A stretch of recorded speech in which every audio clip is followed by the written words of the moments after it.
በዚህ ጾም ተአምሩ እንደቀጠለ ነው። ወደ ማብቂያው ስንደርስ ደግሞ ይበልጥ ሆኗል። መላው አውሮፓ የሐዘን ድንኳን ያስጣለው የቡልጋሪያ ውሳኔ ሁለት ጽንፍ የረገጡ ዓለማትን ከእግዚአብሔር ናቸው ወይስ ከዲያብሎስ ከሁለቱ አንዱን መምረጥ የእናንተ ፋንታ ነው። ቡልጋሪያ ያረቀቀችው ስምምነት የጥልቁን ዓለም አንጫጭቷል። ዜናው ከቡልጋሪያ በለስላሳ ነፋስ ቢነፍስም ምዕራባውያን ጋር ሲደርስ ግን ከባድ አውሎ ነፋስ ሆኗል። እንዲሁም እሳትን አስነስቷል። ይህ መረጃ ለኦርቶዶክሳውያን ብቻ አይደለም። ማንኛውም የሰው አእምሮ እንደተሰጠው ሰው፣ ቤተሰብ፣ ሀገር እንዳለው ሰው፣ በማንኛውም ሃይማኖት ውስጥ ያለ ሰው፣ ክብርና ሞራል እንዳለው ሰው ይህንን ሰነድ ሊቃወሙ አይገባም። ሰላም ጤና ይስጥልን። ቅን የዋህ ሀገር ወዳድ የሆናችሁ የቃል ሚዲያ ቤተሰቦቻችን እንደምንቆያችሁ የዛሬውን ቪዲዮዎች ከመጀመራችን በፊት እንደተለመደው ላይክ፣ ሼር በማድረግ እንዲሁም ሐሳብ አስተያየታችሁን በኮሜንት መስጫው ላይ እንድታሰፍሩልን በትህትና እየጠየቅኩኝ ለዚህ ቻናል አዲስ ከሆናችሁ ሰብስክራይብ በማድረግ ይህንን ድንቅ ቤተሰብ እንድትቀላቀሉ በአክብሮት ጠየቅኩኝ።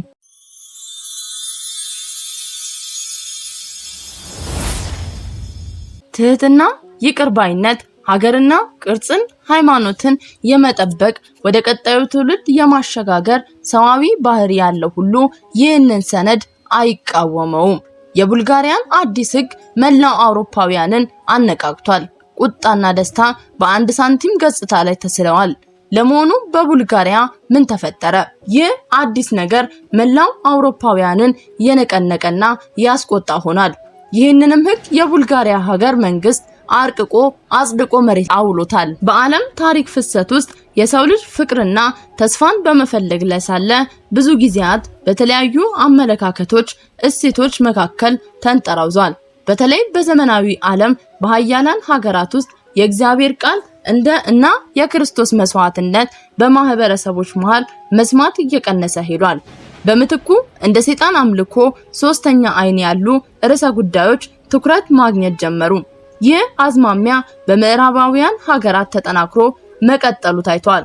ነገር ግን አንዳንድ ሀገራት እንደ ቡልጋሪያ ያሉ ይህንን አዝማሚያ መቃወም የሚታይባቸው ማህበረሰቦች አሉ። በምዕራባውያን ሀገራት የመጽሐፍ ቅዱስ ትምህርቶች ቦታ ቀስ በቀስ በሌሎች አማራጮች ተተክቷል።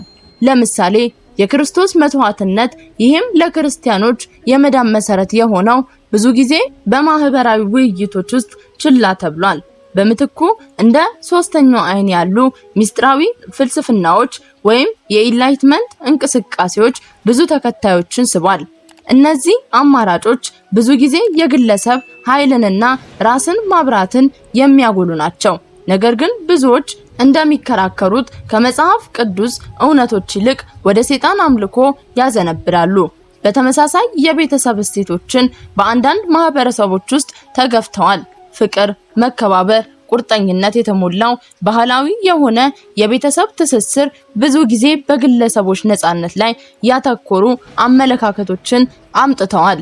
በአንዳንድ ሀገራት እንደ ግብረ ሰዶማዊነት ያሉ አማራጮች በሕግ የተጠበቁና የተደገፉ ሲሆኑ፣ ይህ ከባህላዊ እምነቶች ጋር ደግሞ ውጥረትን ፈጥሯል። በዚህ ዓለም አቀፋዊ አዝማሚያ መካከል ቡልጋሪያ እንደ ኮከብ ታበራለች ማለት ይቻላል። ይህቺ የምስራቅ አውሮፓ ሀገር በታሪኳ የኦርቶዶክስ ክርስትና ስሮች ላይ በጣም ጠንካራ ሆና ቆይታለች። በ20ኛው መቶ ክፍለ ዘመን ቡልጋሪያ የኮሙኒዝም ፈተና ገጥሟት ነበረ። ይህም ሃይማኖትን ለማፈን፣ የቤተሰብን እሴቶችን ለመቀነስ፣ የማህበረሰቡን መንፈሳዊና ማንነት ለመቀየር ተሞክሮ ነበረ። ነገር ግን የቡልጋሪያ ህዝብ በተለይ በገጠር አካባቢዎች የእምነታቸውን ቅርሶች ጠብቀው ቆይተዋል። በዘመናዊ ጊዜያት ቡልጋሪያ ከምዕራባውያን ሀገሮች የሚመጡ ተጽዕኖችን በእጅጉ የተቃወመች ሀገር ሆና ቆይታለች። ለምሳሌ 2018 የቡልጋሪያ ህገ መንግስት ፍርድ ቤት ትዳርን እንደ ወንድና ሴት መካከል ብቻ እንዲሆን የሚፈቅድ መሆኑን ወስኗል። ይህም ከአንዳንድ ዓለም አቀፍ አዝማሚያዎች ጋር ደግሞ በእጅጉ ተቃራኒ ነበር። ይህ ውሳኔ በብዙዎች ዘንድ እንደ ባህላዊ እሴቶችን የመጠበቅ ምልክትም ተቆጥሯል። በተጨማሪም የቡልጋሪያ ኦርቶዶክስ ቤተክርስቲያን በማህበረሰብ ውስጥ ትልቅ ተጽዕኖ ያላት ቤተክርስቲያን ናት። የእግዚአብሔርን ቃል በማስተማርና የቤተሰብ ግንኙነቶችን በማጠናከር ደረጃ ጉልህ ሚና ተጫውታለች።